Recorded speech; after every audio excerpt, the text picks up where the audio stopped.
اور انہوں نے امیر المومنین یزید کی خلافت سے انکار کر دیا، تو اس لیے جو ہے ان باغیوں کے سر اڑا دیے گئے ہیں، اور جو عورتیں تھیں مستورات تھیں ان کو قیدی بنا لیا گیا، اور قافلے کے لیے حکم ہوا کہ انہیں کوفہ سے نکالتے ہوئے دمشق کے بازاروں میں لا کر کے کھڑا کرو اور پھر امیر المومنین یزید کے دربار میں پیش کر دو۔ ہاتھوں میں رسیاں باندھی گئی، بیڑیاں ڈال دی گئی، سیدنا امام زین العابدین کے پاؤں میں بیڑیاں ڈال دی گئی، سیدہ سکینہ رضی اللہ تعالی عنہ کی گردن میں جو ہے وہ رسی کا پھندا ڈال دیا گیا، اور پھر اس کے بعد میں لوگ شادیانے بجاتے ہوئے اور یزید کی خلافت اور اس کی حکومت کے ڈنڈے بجاتے ہوئے اور اس کے غلبے کا لوگوں کو اظہار جو ہے وہ دکھاتے ہوئے لے کر کے جا رہے ہیں۔ حضرت سیدنا امام زین العابدین رضی اللہ تعالیٰ عنہ اور سیدہ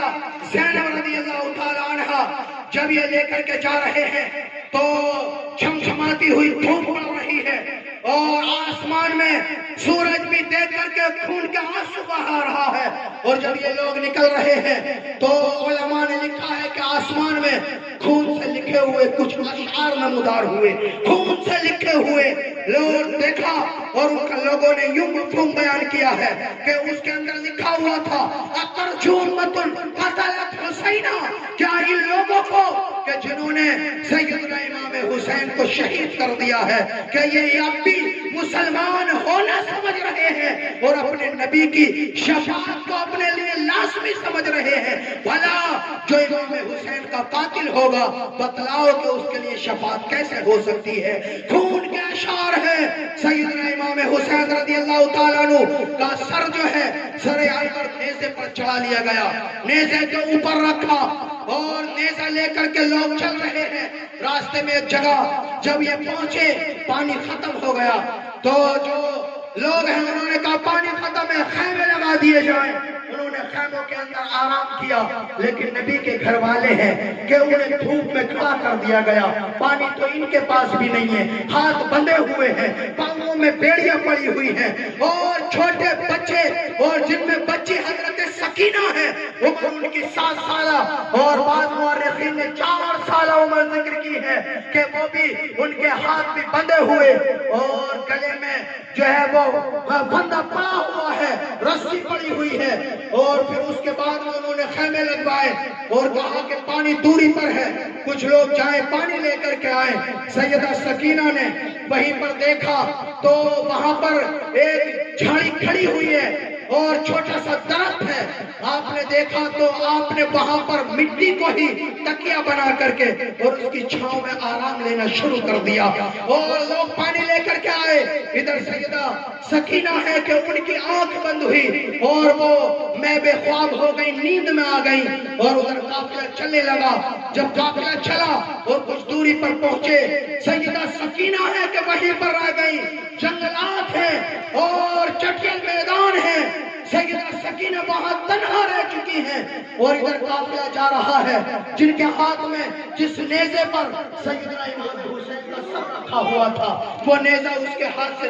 چھوٹا اور اس کے بعد میں زمین کے اندر دھستا چلا گیا۔ نعرہ تکبیر، نعرہ رسالت، نعرہ غوث، ذکر امام حسین، نعرہ تکبیر، علماء اہل سنت۔ زمین کے اندر نیزہ جا کر کے گڑ گیا، اب لوگ نکال رہے ہیں لیکن نیزہ نہیں نکلتا، طاقت لگا رہے ہیں لیکن نیزہ نکلنے کا نام نہیں لے رہا ہے۔ لوگ بھی جانتے تھے ہم نے یہ ظلم کیا ہے، اور خاندان نبوت کے ساتھ میں نبی کے گھر والوں کے ساتھ میں ہم نے یہ کیا کیا ہے۔ لوگ امام زین العابدین کے پاس پہنچے اور کہا کہ آپ کے بابا ہیں کہ چلنے کا نام نہیں لیتے، بتلائیں اب ہم کیا کریں؟ سیدنا امام زین العابدین نے ارشاد فرمایا ایسا لگتا ہے کہ ہمارے قافلے میں کوئی پیچھے چھوٹ گیا ہے، اس لیے میرے بابا کا سر جو نیزے پر رکھا ہوا ہے آگے جانے کا نام نہیں لے رہا ہے۔ آپ اپنی پھوپھی کے پاس پہنچے، سیدہ زینب کے پاس. آپ نے کہا پھوپھی جان آپ دیکھیں کہ کچابوں کے اندر جو ہماری مستورات ہیں، جو ہمارے گھر والے ہیں، وہ لوگ پورے ہیں یا نہیں ہیں. نام لے لے کر کے پکارا گیا، سب کے نام لیے گئے، سب نے لبیک کی صدائیں لگائی اور بتا دیا کہ ہم موجود ہیں. لیکن جب نام آیا ہے حضرت سیدنا امام حسین کی لخت جگر اور آپ کی صاحبزادی اور آپ کی بیٹی حضرت سکینہ کا، حضرت سکینہ کا نام لیا، لیکن حضرت سکینہ کا پتہ نہیں ہے، وہاں سے کوئی آواز نہیں آ رہی ہے. حضرت سیدہ زینب دوڑنے لگی پیچھے کو اور آپ نے فرمایا حضرت سیدنا امام زین العابدین سے، بیٹا آپ کی بہن حضرت سکینہ چھوٹ گئی ہے. آپ دوڑتی ہوئی پیچھے پہنچی. شام کا وقت ہے، اندھیرا چھا رہا ہے، شام کے وقت میں اندھیرے نے اپنی چادر تان لی ہے. آپ پہنچی اور جا کر کے کیا دیکھتی ہے کہ جہاں پر سیدہ سکینہ آرام فرما رہی تھی وہاں پر دیکھا کہ نور نکلا ہوا ہے اور ایک خاتون ہے کہ حضرت سکینہ کو اپنی گود میں بٹھائے ہوئے ہیں اور ان سے باتیں کر رہی ہے. اور حضرت سکینہ ایسے داستان بتلا رہی ہے جیسے کہ بچوں کو کہانی سنائی جائے اور بچے جو ہے اپنی کہانی بتلائیں. حضرت سیدہ سکینہ ہے کہ رو رو کر کے بتلا رہی ہے اور ان خاتون کو یہ سمجھا رہی ہے کہ ہمارے بابا سیدنا امام حسین کے ساتھ یہ کیا گیا ہے، ان کے اوپر ایسے تیر چلائے گئے ہیں، میرے بھائی حضرت علی اکبر پر ایسا کیا گیا ہے اور میرے چھوٹے بھائی حضرت علی اصغر کہ جن کی عمر 6 ماہ کی ہے ان میں تیر اتار دیا گیا. ہم نے تو پانی کا سوال کیا تھا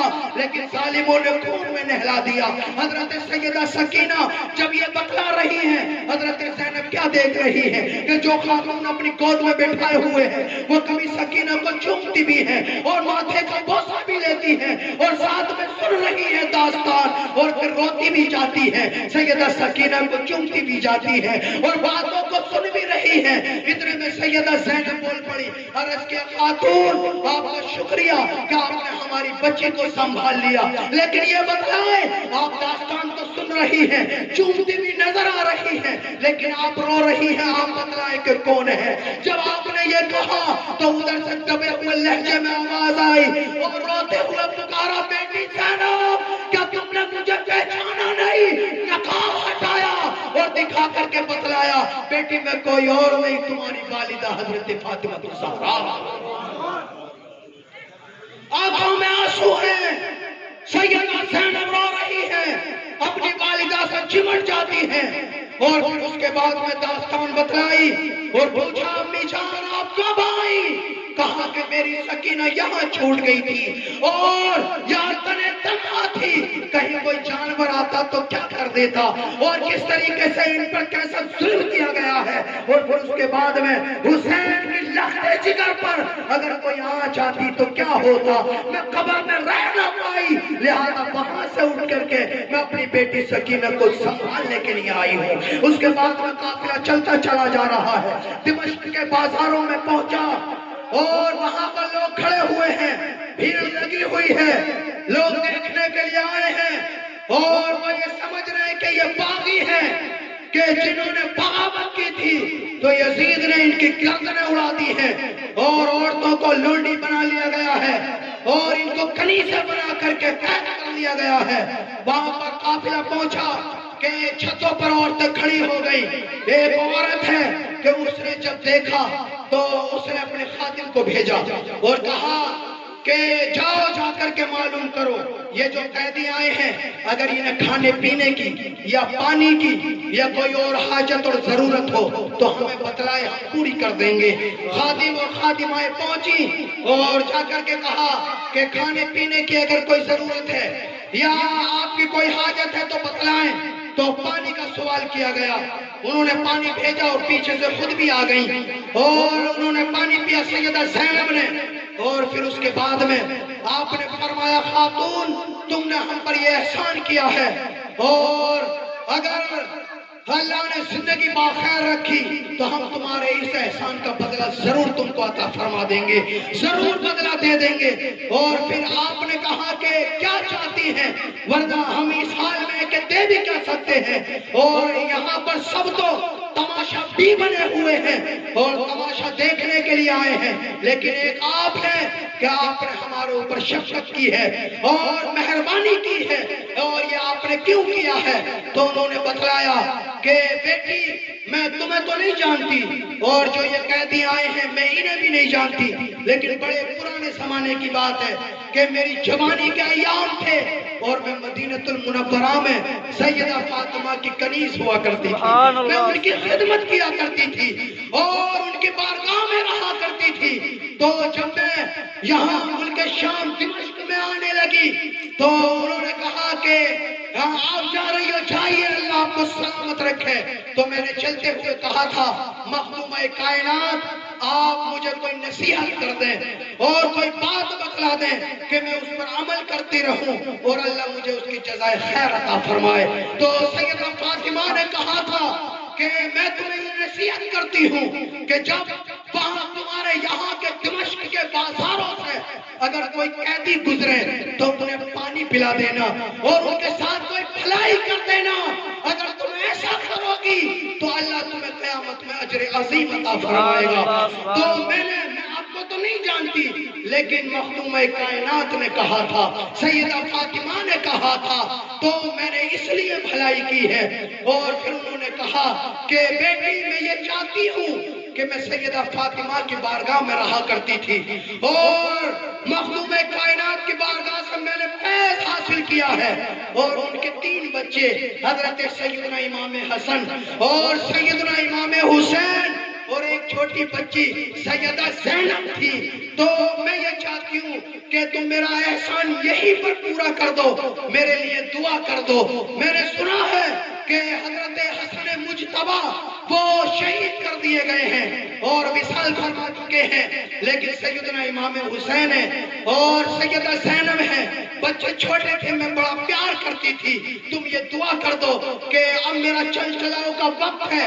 اور آخری وقت آ چکا ہے، دعا کر دو کہ ایک مرتبہ اور ان کی زیارت ہو جائے اور میں ان سے ملاقات کر لوں۔ جب یہ کہا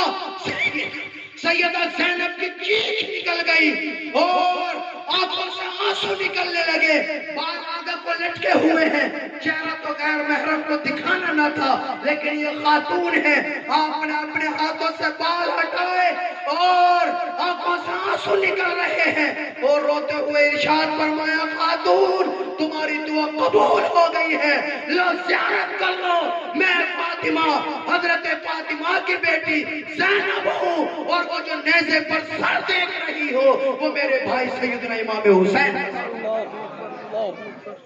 تکبیر، نعرہ رسالت، نعرہ غوث، حضرت علامہ مولانا مفتی ارشاد حسین صاحب قبلہ، نعرہ تکبیر۔ یزید ظالم پہنچے اس کے دربار میں، سیدنا امام حسین کا سر تشت کے اندر رکھا ہوا ہے اور اس ظالم نے ہاتھ میں چھڑی لی ہوئی ہے۔ سیدنا امام حسین کے جو ہے وہ ان کے ہونٹوں پر چھڑی مارنا اور دانتوں پر چھڑی مارنا اس نے شروع کر دی، اور یہ ماجرا وہاں پر اللہ کے رسول کے صحابی حضرت ابو برزہ اسلمی رضی اللہ تعالیٰ عنہ موجود ہے، وہ دیکھ رہے تھے۔ جب انہوں نے دیکھا کہ سیدنا امام حسین کے چہرے اقدس پر یزید چھڑی مار رہا ہے اور دندان مبارک پر چھڑی مار رہا ہے، کمزور بدن ہو چکا ہے سیدنا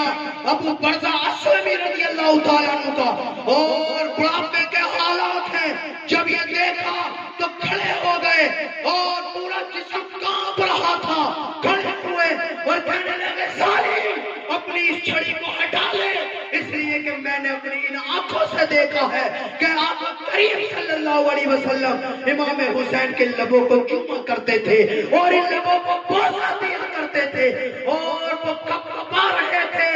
اور روتے ہوئے باہر نکل گئے۔ یزید ہے سیدنا امام زین العابدین رضی اللہ تعالیٰ عنہ اور تمام لوگوں پر اس کے ظلم کی انتہا ہوئی، اور پھر آخر میں اس نے کہا، اس نے دیکھا کہ لوگوں کے رجحانات بدل رہے ہیں تو اس نے کہا کہ آپ کی کوئی شرط ہو تو بتلائیں۔ حضرت سیدنا امام زین العابدین نے کہا 4 باتیں وہ مان لو۔ پہلی بات تو یہ ہے کہ سر شہیداں سیدنا امام حسین اور دیگر شہداء کے سر ہمارے حوالے کر دیے جائیں، اور دوسرا یہ ہے کہ ہمیں بحفاظت مدینہ المنورہ چھوڑ دیا جائے، اور تیسری شرط یہ ہے کہ جمعے کے دن، آج جمعہ ہے، مجھے دمشق کی جامع مسجد میں خطبے دے دیا جائے اور مجھے خطبہ دینے کی اجازت دی جائے۔ اور آپ نے اس طریقے کی شرطیں رکھی، اس نے ساری شرطیں مان لی، اور پھر جو ہے اور آپ نے فرمایا چوتھی شرط یہ ہے کہ جنہوں نے میرے بابا اور دیگر شہداء کو شہید کیا ہے وہ سارے ظالم میرے حوالے کر دیے جائے۔ تو کہا کہ ان شہداء کو جنہوں نے شہید کیا ہے وہ تو خولی ہے۔ جب خولی سے کہا کہ تو نے شہید کیا ہے، وہ کہنے لگا کہ امام حسین نے میرا کیا بگاڑا تھا کہ میں شہید کرتا، لہذا میں نہیں ہوں بلکہ ابن زیاد ہے۔ ابن زیاد سے کہا تو نے شہید کیا ہے، وہ کہنے لگا میری کون سی حکومت ڈھا رہی تھی اور میں کیوں شہید کرتا، اور یہ شہید اس نے کیا ہے جس اپنی حکومت کا خطرہ تھا۔ یزید نے دیکھا کہ میرا نام آنے والا ہے، اس نے فوراً کہا یہ شرط تو تمہاری پوری نہیں کی جائے گی، باقی 3 شرطیں تمہاری پوری کی جاتی ہیں۔ سیدنا امام زین العابدین کھڑے ہو گئے، جمعے کا دن ہے، دمشق کی جامع مسجد ہے، جب کھڑے ہوئے خطاب کے لیے، اور جب آپ نے لوگوں کے سامنے خطاب کیا تو خطاب تو ان کے یہاں سے چلا ہے، اور جب سیدنا امام حسین کے لفظ جگر خطاب کریں تو بغلو زبان کی شیرینی کا عالم بھی کیا ہوگا، اور الفاظ کی جو ہے وہ ایک دوسرے کے ساتھ میت کا عالم کیا ہوگا۔ امام زین العابدین بول رہے ہیں، لوگوں کی آنکھوں سے زاروں قطار آنسو نکل رہے ہیں، لوگ رو رہے ہیں، نبی کے گھر والے ہیں اور گھر اٹھ چکا ہے، سیدنا امام حسین شہید کر دیے گئے ہیں۔ سیدنا امام زین العابدین ہے کہ آپ نے ساری زندگی کبھی پھر ٹھنڈا پانی نہیں پیا، اس لیے کہ کربلا میں پانی بند کیا گیا تھا، اور پھر کبھی آپ نے ٹھنڈا پانی نہیں پیا۔ کوئی اگر ٹھنڈے پانی کا پیالہ پیش کرتا اور کہا جاتا حضرت پانی پیئے تو آپ پانی کو قریب لاتے اور واپس رکھ دیتے، پوچھا جاتا آپ کیوں نہیں پیتے، آپ فرماتے کہ جب میں ٹھنڈا پانی پینے لگتا ہوں تو مجھے سیدہ سکینہ کا رونا یاد آ جاتا ہے، مجھے وہ دن یاد آتے ہیں کہ جب میرا چھوٹا بھائی علی اصغر کے حلقوں میں تیر اتارے گئے تھے تو بتلاؤ اتنے زخموں جس کے کلیجے پر لگے ہوئے ہوں وہ ٹھنڈا پانی کیسے پی سکتا ہے۔ سیدنا امام زین العابدین نے ساری زندگی، علماء نے لکھا ہے کہ جب آپ وہاں سے پلٹ کر کے آئے ابھی 6 مہینے کا عرصہ گزرا تھا کہ ساری داڑھی سفید ہو چکی تھی، کیسا غم تھا اور کیسی مشکلات سے آپ دو چار ہو کر کے آئے تھے، پھر ساری زندگی اللہ اللہ میں گزار دی۔ امام حسین کل بھی زندہ تھے، امام حسین آج بھی زندہ ہے، امام حسین مدینے میں بھی زندہ تھے، امام حسین ہندوستان میں بھی زندہ ہے۔ وہ یزید کا نام لیوا مر گئے، حسین کے نام لیوا آج بھی زندہ بیٹھے ہوئے ہیں۔ امام حسین کو مٹانا ہے تو پھر آذانوں کو بھی مٹانا ہوگا، اگر امام حسین کا ذکر مٹانا ہے تو قرآن و حدیث کو مٹانا ہوگا، اگر امام حسین کو مٹانا ہے تو اہل بیت اطہار کو مٹانا ہوگا، اہل بیت اطہار کو مٹانا ناممکن ہے۔ پتہ چلا امام حسین کا ذکر ہوتا رہے گا، قیامت تو آ جائے گی لیکن امام حسین کا ذکر کبھی کم نہیں ہو سکتا ہے۔ آپ یہاں پر حاضر ہوئے ہیں، امام حسین کے ذکر کی مجلس میں بیٹھے ہوئے ہیں، آقا کریم فرماتے ہیں کہ جس نے میرے اہل بیت سے محبت کی، اور ایک حدیث میں الفاظ ہیں کہ جنہوں نے میرے حسن اور حسین سے محبت کی انہوں نے مجھ سے محبت کی، اور جنہوں نے مجھ سے محبت کی انہوں نے اللہ سے محبت کر دی ہے۔ تو لہذا اگر اللہ راضی ہے تو رسول اللہ راضی ہے، رسول اللہ راضی ہے، سیدنا امام حسین راضی ہے، اور امام حسین راضی ہو گئے تو دنیا میں بھی بیڑا پار ہوگا، انشاءاللہ آخرت میں بھی بیڑا پار ہو جائے گا۔ اللہ تبارک و تعالی میرے ٹوٹے پھوٹے ان جملوں کو اپنی بارگاہ میں قبول فرمائے، اور ہم تمام کو سیدنا امام حسین کی محبت سے ہمارے سینوں کو لبریز فرمائے، اور ان کا کا صدقہ عطا فرمائے۔ اب آپ کے سامنے بہترین خطاب کے لیے مقرر ذی وقار حضرت علامہ مولانا مفتی جلیل احمد صاحب قبلہ تشریف لانے والے ہیں۔ آپ کو بہترین خطاب سننا ہے اور حضرت بہترین خطاب فرمائیں گے۔ اللہ تبارک و تعالی ہم تمام کو امام حسین کے غلاموں میں جو ہے وہ جگہ عنایت عطا فرمائے۔ استغفر اللہ ربی من کل ذنب واتوب الیہ، واخر دعوانا الحمدللہ رب العالمین۔ السلام علیکم۔